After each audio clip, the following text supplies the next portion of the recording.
This time po ay dadalhin ko naman kayo rito sa Ayatori. It's a Japanese restaurant sa may La Trinidad Benguet po, which is malapit lang po siya sa may strawberry farm. Daraan lang din po kayo kung saan papunta at papasok sa may strawberry farm, didire-diretso lang kayo, makikita po ninyo yan. Ayan, buong family po kami niyan na naandyan that time. Makikita po ninyo ang aking husband, bunso, ayan, yung daughter ko, yung husband niya, and then dito sa side ko naman po, yung isa pong daughter-in-law ko, at saka yung son ko, and then our angel. Ayan, my hubby. Ayan ako, ayan. Ayan po kami. At ayan po, andyan po ang mga price list po ng mga pagkain. Siyempre, typical Japanese restaurant po. Hindi naman po pwedeng murang-mura po talaga kasi masisira po ang quality ng pagkain. So, ayan, at medyo may kamahalan, pero para sa akin po, reasonable price naman po siya. At sa inyo, talaga pong masarap ang pagkain dyan.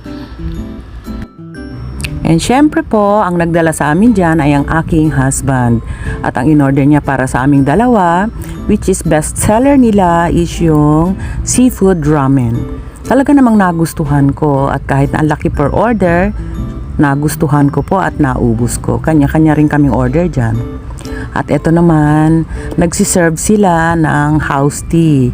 Ayan, nakarami po ako dyan at talaga namang gustong-gusto ko yan.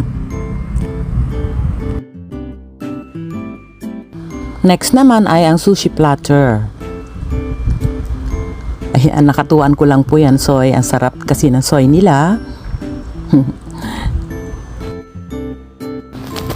So, ayan po, nung umpisa ng isa-isang hinatid ang aming mga orders po, hindi ko na matandaan kung ano yan. Siyempre, inumpisa na rin po namin ang pagkain namin. Aside from our individual orders, siyempre. Parang naging appetizers na lang namin po yung mga yan. Ayan po. Here naman po, I don't remember kung sino po ang nag-order, pero masarap naman daw po ang sabi.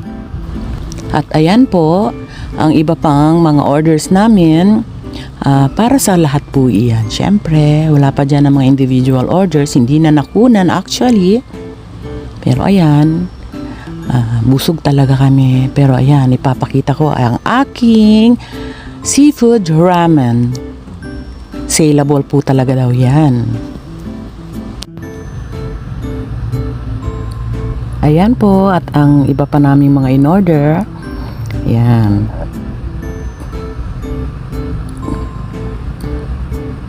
So, balik tayo sa aking seafood ramen. Ayan, nakala ko hindi ko mauubos talaga noong una, pero dahil sa sarap, nakaya ko pong ubusin talaga. Pati ang sabaw, simot po kasi hindi siya maalat. Tama lang ang timpla nila.